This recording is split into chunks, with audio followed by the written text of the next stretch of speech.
बानी पीटीआई की बातें मुझे भी खौफजदा कर रही हैं। हालात इतने खतरनाक हैं तो साथी सियासतदानों के साथ बैठकर हल करें। जस्टिस जमाल बंदोखेल का साबिक चेयरमैन पीटीआई से मकालमा। कहा, जब आग लगी हो तो नहीं देखते कि पानी पाक है या नापाक, पहले आप आग तो बुझाएं, अपने ग्रुप को लीड करें। आप हमारी तरफ देख रहे हैं, हम आपकी तरफ देख रहे हैं। हमें तो असल गिला ही सियासतदानों से है। खुदा न खास्ता मुल्क को कुछ हुआ तो जिम्मेदार हम नहीं, सियासतदान होंगे। नैब तरामीम कलअदम करार देने के खिलाफ हुकूमती अपील पर फैसला महफूज। जस्टिस काजी फाइज ईसा ने रिमार्क्स दिए, मुल्क को आगे बढ़ाने की जरूरत है। मुज़ाकरात से कई चीजों का हल निकलता है। जस्टिस अतहर मिनुल्लाह ने कहा, हम बुनियादी हुकूक के मुहाफिज हैं, मगर सियासतदान भी एहसास करें।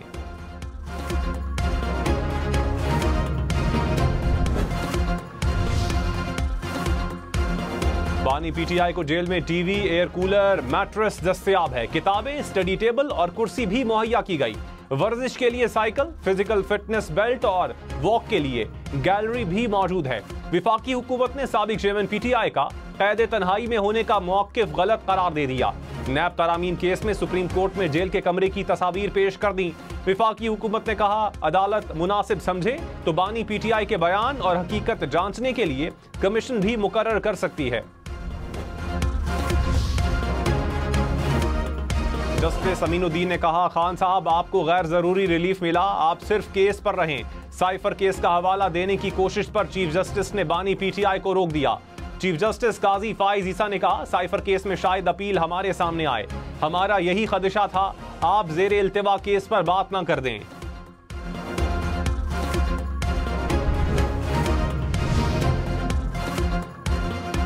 ईद उल अजहा कब होगी? सऊदी अरब में जिलहज का चांद देखने के लिए इजलास। पाकिस्तान में रोयत हिलाल कमेटी का इजलास कल होगा। महकमा मौसमियात के मुताबिक पाकिस्तान में ईद पीर 17 जून को होने का इम्कान है।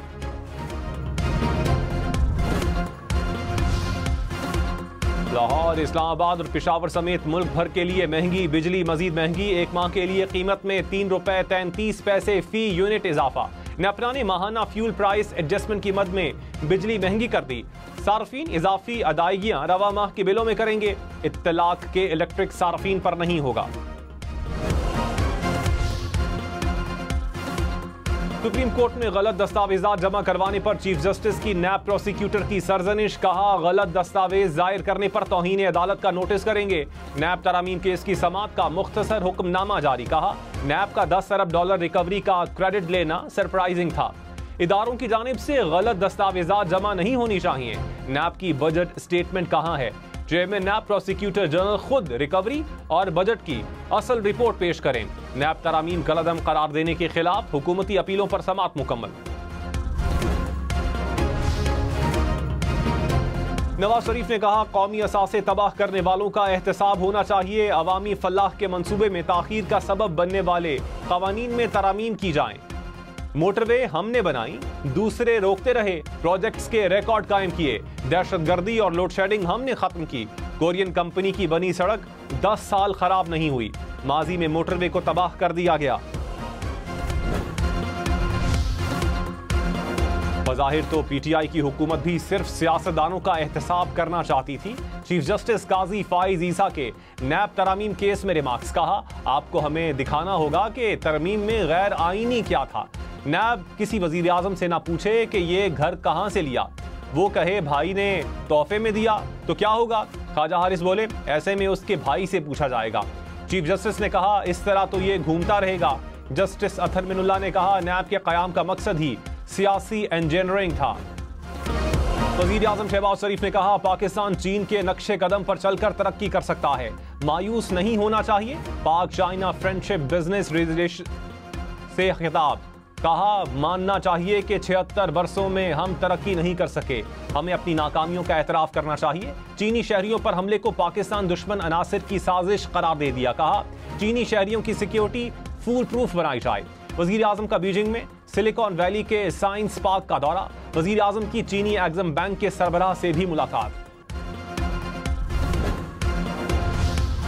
वजीर आला कर रहे, तेरी हैसियत क्या है? अभी तुझे हाउस से निकाल के बाहर रोड में फेंक दूंगा, ये तेरी हैसियत है? इस तरह तू बड़ी बड़ी बातें कर रहा था, अब तू घुस के दिखा के भी हाउस में रह, उन्हें गाड़ियां भी बंद कर दूंगा, पेट्रोल भी बंद कर दूंगा, तेरा खाना पीना भी बंद कर दूंगा। वो बार बार मेरा नाम इसलिए लेता है कि मैं उसका नाम लूं और वो थोड़ा सा टिकटॉक पे आ जाए। गवर्नर खैबर पख्तूनख्वा फैसल करीम कुंडी ने कहा, वजीर आला खैबर पख्तूनख्वा पर अपने सूबाई वजीर के कत्ल का केस है। डेरा इस्माइल खान में सियासी शख्सियत के कत्ल में मुलव्वस होने का इल्जाम भी है। ऐसे वजीर आला से आप क्या उम्मीद रख सकते हैं? इन्हें ऐसी बातें करने दें, ये स्विच ऑन ऑफ की बात करते हैं। मेरे पास एक ऐसा बटन है, जब मैं ऑफ करूंगा तो ऑन नहीं होगा। अली अमीन गंडापुर डिप्रेशन का शिकार हैं तो दवाई इस्तेमाल करें।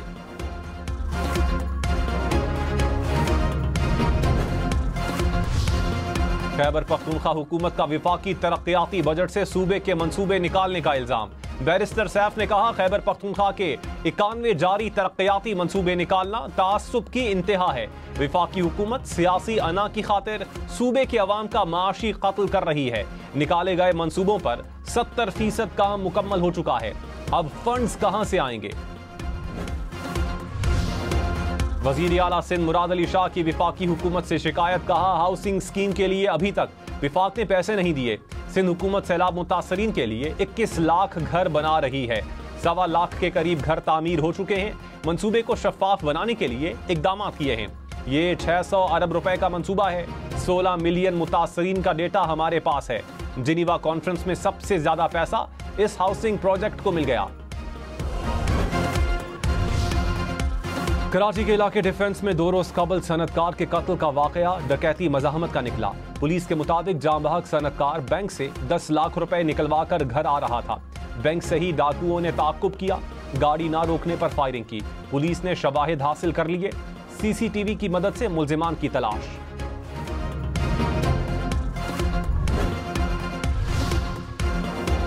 गवर्नर सिंध कामरान किशोरी की कराची में गार्ड की फायरिंग से जांबहक नौजवान के वालिद से ताज़ियत। कहा, रोजाना कराची के नौजवानों की लाशों को कंधा दे रहे हैं।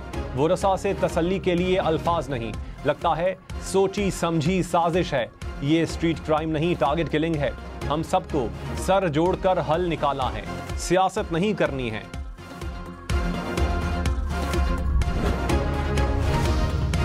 अमीर जमात इस्लामी हाफिज नईम रहमान ने कहा, कराची में सिर्फ स्ट्रीट क्राइम नहीं, दहशतगर्दी हो रही है। खौफ व हिरास की कैफियत है। नौजवानों को टारगेट करके कत्ल किया जा रहा है। पीपल्स पार्टी और MQM जो हर इक़्तिदार में होती है, उसने नस्लों को बर्बाद कर दिया। नून लीग मैंडेट के नाम पर हुकूमत बनी, वो भी कराची स्ट्रीट क्राइम की जिम्मेदारी नहीं लेती।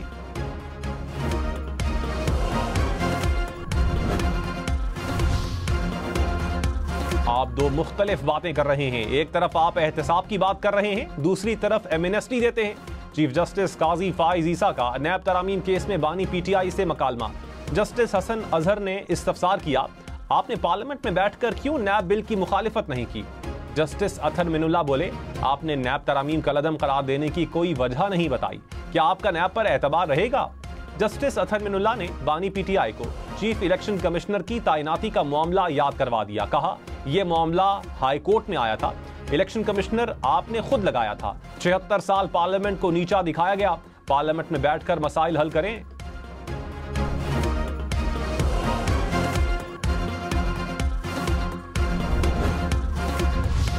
जस्टिस जमाल बंदोखेल ने कहा, जेल जाकर तो मजीद मैच्योरिटी आती है। जस्टिस अथर मिनुल्लाह ने बानी PTI को कहा, बदकिस्मती से आप जेल में हैं, आपसे लोगों की उम्मीदें हैं। चीफ जस्टिस ने फारूक नाइक को बानी PTI के सामने कर दिया। कहा, ये रुकने पार्लियामेंट हैं, दुश्मन नहीं। पार्लियामेंट में बैठकर मसाइल हल करें। जस्टिस अथर मिनुल्लाह ने कहा, फारूक नाइक साहब, आपकी भी जिम्मेदारी है। फारूक नाइक बोले, हमने हमेशा अपने दरवाजे खुले रखे हैं। सेनेटर फैसल बावडा ने कहा, पाकिस्तान के अदालती निजाम के जिस मसले की निशानदही मैं कर रहा हूं, वो ये कि यहां 2 कानून हैं, खास के लिए कुछ और, आम के लिए कुछ और। साबिक वजीर आजम शाहिद खाकान अब्बासी ने कहा, हमारी नई सियासी जमात आज के पाकिस्तान की जरूरत है। नई पार्टी में शमूलियत के लिए कई बड़े सियासतदानों ने राब्ता किया है। हमारा मंशूर इक़्तिदार की बंदरबांट और कुर्सियों की जंग से बालातर है। नई जमात में साफ माजी वाले और अच्छी सलाहियत वाले लोग शामिल होंगे। नई जमात अगले चंद हफ्तों में मुकम्मल फाल हो जाएगी।